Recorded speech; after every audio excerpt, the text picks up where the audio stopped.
El vídeo es uno de los instrumentos tecnológicos que más se ha utilizado en los últimos tiempos en la formación. Y se ha utilizado además de diferentes formas, con diferentes funciones o con diferentes roles, que es lo que nosotros vamos a ver en esta unidad didáctica. Y también se ha utilizado independientemente del nivel educativo. Se ha utilizado desde la educación infantil hasta la formación profesional, la educación de adultos o la educación en instituciones universitarias. Pero en la actualidad el fenómeno de Internet está repercutiendo para que todavía el vídeo adquiera una mayor presencia. Repositorios de vídeo como YouTube están haciendo que muchas veces incluso los vídeos los programas de televisión sean más observados a través de estos canales que en directo a través de la propia televisión. Por otra parte, la digitalización del vídeo está haciendo que su fácil producción o su fácil manejo se esté incorporando de nuevo con mayor fuerza, con mayor presencia en nuestras instituciones educativas. Y la primera cuestión que nos encontramos es que, al contrario de lo que muchas veces se cree, el vídeo puede ser utilizado de diferentes formas para diferentes funciones o con diferentes roles en la formación, que evidentemente habrá que concretar en función del nivel educativo en el cual nos estemos desenvolviendo. Se puede utilizar el vídeo para transmitir información, es decir, como transmisor de información, como instrumento de evaluación, bien de los estudiantes o bien de los profesores, como instrumento de motivación, como instrumento de formación del profesorado, en lo que podrían ser pues competencias meramente didácticas o lo que podrían ser formación del profesorado en los contenidos de su área curricular, o el vídeo como instrumento de alfabetización digital o alfabetización icónica, o el vídeo, por ejemplo, como instrumento de motivación de los estudiantes. Y es precisamente a esto a lo que nos vamos a dedicar a partir de ahora, a ver algunos de esos grandes roles, algunas de esas grandes funciones para las cuales nosotros podemos utilizar esta tecnología. Y ojo, hay que tener en cuenta que esta tecnología, estos diferentes usos, ha sido posible a la facilidad con la cual hoy en día se puede grabar un programa de vídeo, a la digitalización que ha permitido que después, sin tener grandes equipos y costosos equipos y sin la necesidad de tener una fuerte competencia mediática, pues el alumno, el profesor, pues pueda realizar sus producciones audiovisuales.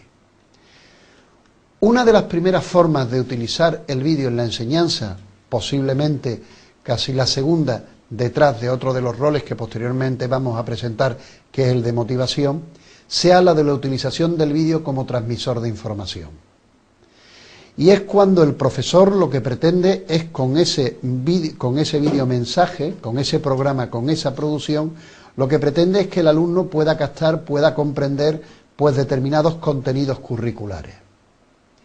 Y desde esta perspectiva del vídeo como transmisor de información siempre se nos van a plantear dos problemas, ¿no? Uno es cómo nosotros tenemos que diseñar vídeos didácticos, vídeos educativos que permitan transmitir el mensaje a los estudiantes de forma más clara, y otro problema que se nos puede dar en el vídeo como transmisor de información es: yo ya tengo un vídeo producido, ¿qué tipo de estrategias, qué tipo de metodologías podría aplicar para que esa utilización sea lo más eficaz posible? Bueno, respecto al primero, al diseño de vídeos didácticos, ya hay diferentes estudios y diferentes investigaciones que nos han ido aportando algunas ideas. Algunas ideas como, por ejemplo, que es bueno que un vídeo didáctico comience con un organizador previo. Es decir, con un fragmento de información que le indique al individuo que la información que posteriormente va a venir la tiene que relacionar con otro tipo de información que él ya posee en su estructura cognitiva o que previamente le ha sido presentada por el profesor. Imaginaros, por ejemplo, un vídeo sobre la perspectiva cónica y lo comenzando indicándole pues los diferentes tipos de perspectiva que puede haber, axonométrica, caballera, y le señalamos pues que la perspectiva cónica se relaciona, es otro tipo de perspectivas, pero que tiene también una serie de matices diferenciados. Por ejemplo, también otro de los aspectos que tiene que tener el vídeo didáctico que se potencia es que tenga una redundancia de la información más significativa, de la información clave que presente el profesor. Y que esa redundancia pues puede ser utilizando diferentes tipos de canales y utilizándola repitiendo a lo largo del programa diferentes formas. O por ejemplo, que el vídeo finalice con un sumario en el cual los puntos fundamentales que trata ese vídeo y que serían ideas claves que el alumno debe retener después de su visionado, pues lo almacene en se le presenten y queden lo suficientemente claros. Así también, por ejemplo, otro de las problemáticas es el tiempo que en un momento determinado pues debe durar un vídeo didáctico, que para niveles no superiores de enseñanza no debería sobrepasar los 15 minutos y que para niveles superiores podría llegar a 25 minutos. Y por lo que se refiere a la forma de utilizar el vídeo en la enseñanza, pues nosotros podríamos tener dos grandes formas, ¿no? Una forma sería lineal, en la cual pues se hace lo que muchas veces se hace con este tipo de material. El profesor lo presenta, los alumnos los ven en clase y posteriormente se le pregunta si ha habido algún problema, si han comprendido algo, si hay algo que no tengan claro, etcétera. O podemos tener una forma más ramificada, y es aquella en la cual pues nosotros utilizamos todas las posibilidades técnicas y de intervención didáctica que el vídeo permite. Por ejemplo, podemos darle la pausa y formularle una pregunta a los estudiantes para ver si están comprendiendo el mensaje que se les está transmitiendo. Podemos, por ejemplo, hacer un rebobinado hacia adelante o hacia atrás y lo que nosotros creemos que es verdaderamente importante, volvérselo a pasar a los estudiantes. Podemos permitir que el estudiante durante el visionado levante la mano, formule una pregunta porque no lo está entendiendo y después pararlo y demás, ¿no? Las investigaciones que se han hecho al respecto indican con claridad, como nos podemos imaginar, que esta forma de utilización más estructurada pues hace que los estudiantes adquieran mayor información del videomensaje. Otra de las formas de utilizar el vídeo es como instrumento de conocimiento. O dicho de otra forma, cuando nosotros ponemos a disposición de los estudiantes la tecnología y el lenguaje videográfico para que los estudiantes lleguen a construir un mensaje. Por poner un ejemplo, sería, en vez de que los estudiantes pues nos realicen un programa sobre la Catedral de Sevilla y los diferentes estilos arquitectónicos que pueda haber en la misma, pues que elaboren un vídeo donde traten esa problemática. Evidentemente, concebir el vídeo como instrumento de conocimiento implica diferentes tipos de cosas. El primero, que la clase debe ser organizada en grupos y los alumnos deben de tener diferentes roles y funciones. Algunos serán el cámara, otros serán los guionistas, otros serán los locutores, otros serán los que busquen la música y demás. Y cuando nosotros lo utilizamos como instrumento de conocimiento, tenemos que ser conscientes que el aprendizaje no va a estar en el producto que consigan, que evidentemente no va a ser un producto mediático o estético de alta calidad. Eso no significa que no pueda serlo. Pero el aprendizaje va a estar en todo el proceso que sigan los estudiantes, en cómo tienen que localizar información y elaborar el guión, en cómo tienen que utilizar el lenguaje videográfico para, por ejemplo, exponer con claridad los diferentes estilos arquitectónicos. Otra de las formas que se puede utilizar el vídeo es para la evaluación de los aprendizajes de los estudiantes. Y yo aquí tendría dos grandes posibilidades de utilizarla. Una sería cuando yo lo utilizo simplemente como instrumento para recoger la actividad que los estudiantes estén haciendo y después los estudiantes, autoobservándose lo que han grabado, pues puedan corregir conductas, puedan mejorar comportamientos. Por ejemplo, imaginaros que estamos en una clase de educación física y las actividades, la secuencia, las acciones psicomotrices que deben realizar los estudiantes son grabar la cámara y posteriormente ellos observan y modifican comportamiento. Imaginaros, por ejemplo, que estamos en un aula de formación profesional de hostelería, donde pues la mesa tiene que estar puesta de una forma específica o los estudiantes se deben manejar los utensilios de la hostelería de una forma muy concreta.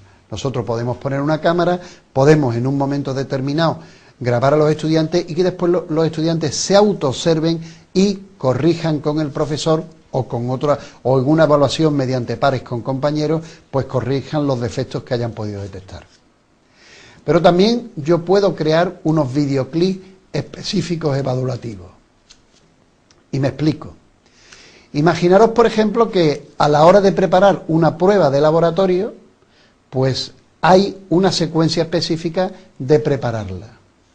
Yo puedo, como profesor, grabar un videoclip evaluativo donde conscientemente haya cometido una serie de errores y el estudiante, observando ese videoclip evaluativo, tenga que tener la capacidad de identificarlo y explicar posteriormente por qué es un error.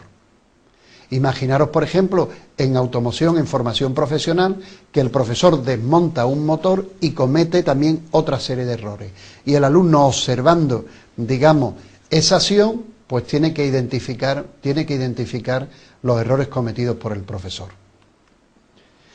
Y otra de las formas también tradicionales de utilización del vídeo en la enseñanza es dentro del terreno de la formación del profesorado.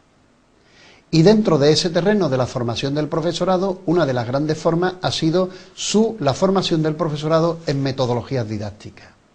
Y ahí nos hemos encontrado con diferentes propuestas. Una propuesta sería una propuesta abierta.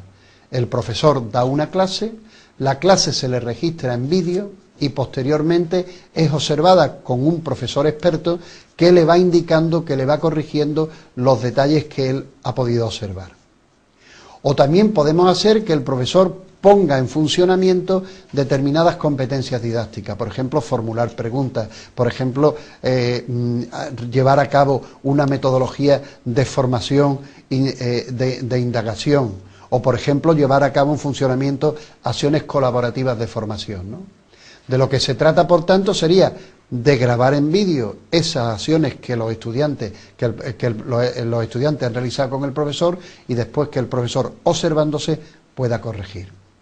En su momento el vídeo comenzó a utilizarse en eso que se denominó microenseñanza, y es donde el profesor debía poner en práctica una estrategia didáctica en un periodo corto de tiempo, se le grababa al profesor y el profesor después se autoobservaba la conducta. O también había una modalidad de la microenseñanza donde al profesor se le presentaba un modelo correcto que hacía esa estrategia de enseñanza y el profesor posteriormente tenía que reproducirlo en clase y comparar entre lo que sería el vídeo del experto, compararla con la actuación que él había llevado a cabo. Pero si podemos utilizar el vídeo para la formación del profesorado en metodologías didácticas, otra de las formas sería la formación del profesorado en contenidos curriculares. Cada vez las posibilidades que el vídeo está teniendo, cada vez la necesidad de movernos en una sociedad, de aprender a aprender, de una sociedad donde los conocimientos se van transformando rápidamente, pues puede ser muy necesario la actualización del profesorado, la actualización de los profesionales. Y en este sentido, los videoclips pueden dar verdaderamente juego y pueden dar verdaderamente sentido. Imaginaros que, por ejemplo, se producen nuevos conocimientos en la forma de atender determinadas enfermedades o en la forma, por ejemplo, de tratar determinadas intervenciones quirúrgicas, y lo que se hace es que se graba la intervención y le puede llegar al profesor, para su autoperfeccionamiento en las áreas curriculares en las cuales se desenvuelve. Y otra de las formas de utilizar el vídeo en la enseñanza sería como instrumento de investigación psicodidáctica. Muchas de las investigaciones, muchos de los conocimientos que hemos adquirido de la práctica educativa en los centros ha sido debido gracias a la posibilidad de registrar las intervenciones de los profesores. Registrar las intervenciones de los profesores y después analizarlas y llegar a una serie de conclusiones. Conclusiones sobre cómo poner en práctica determinadas metodologías como el aprendizaje colaborativo, conclusiones como por ejemplo a cómo mantener el clima de aula, conclusiones como por ejemplo a cómo por determinadas situaciones pueden producirse acciones de caos y acciones de incertidumbre en el aula. Y otra de las formas de utilizar el vídeo sería como instrumento de comunicación y alfabetización icónica. O dicho de otra forma, como instrumento a través del cual los alumnos pueden aprender lo que serían el lenguaje de la imagen. La mejor forma, por ejemplo, de saber las diferentes connotaciones que puede tener un picado o un contrapicado, que serían ángulos desde los cuales nosotros podemos adquirir la realidad y que dan connotaciones psicológicas completamente diferentes, como observamos en las películas, sería que el alumno grabara con su cámara de vídeo, grabara a otro compañero en diferentes posiciones y después observara rápidamente qué es lo que ocurre y qué diferentes tipos de connotaciones hay. Sería utilizar una tecnología que hoy en día es económica, puesto que no se necesita utilizar cinta, ya que la gran mayoría de las cámaras lo que conllevan son una serie de discos duros y se pueden borrar y se pueden grabar un número ilimitado de veces, y que también son visionados automáticamente instantáneos. Yo grabo y automáticamente puedo observar, ya no solamente en el visor de la cámara, sino en un monitor y en una pantalla de televisión, qué es lo que se ha producido. Y también, pues el vídeo nos puede servir para la formación de actitudes. Si hay una serie de competencias que la ciudadanía del futuro debe tener, unas son las tradicionales saber, saber hacer y ser. Y el vídeo puede servir para formar actitudes hacia la ciudadanía, actitudes hacia temas de género, actitudes hacia temas multiculturales y demás, ¿no? Y en este sentido ha sido una de las grandes formas en las cuales el vídeo se han producido videomensajes específicos. Videomensajes, por ejemplo, para la formación respecto al SIDA, videomensajes, por ejemplo, para la formación en medio ambiente, etcétera. Y otra de las formas de utilizar el vídeo, y posiblemente sea una de las más usuales como el vídeo como transmisor de información, es cuando yo incorporo al principio de mi acción docente un videoclip, con lo cual lo único que pretendo es motivar a los estudiantes hacia el tema que posteriormente yo voy a desempeñar. Por ejemplo, hacia el tema de la pintura de un pintor concreto, por ejemplo, hacia la problemática de las redes sociales, por ejemplo, hacia la problemática de la presentación de las tecnologías en la sociedad, etcétera. Al fin y al cabo, lo que se pretende es que os deis cuenta que la utilización del vídeo en la enseñanza no se limita a los dos roles fundamentales y tradicionales que normalmente hacemos con ellos. Es utilizar el vídeo para transmitir información y es utilizar el vídeo como instrumento de motivación de los estudiantes, sino que tenemos un amplio abanico de posibilidades que van desde que nosotros nos atrevamos a que los alumnos construyan información, construyan conocimiento, construyan mensajes con estas tecnologías y con estos lenguajes, hasta que en un momento determinado seamos capaces de evaluar las competencias y las capacidades que ellos tienen.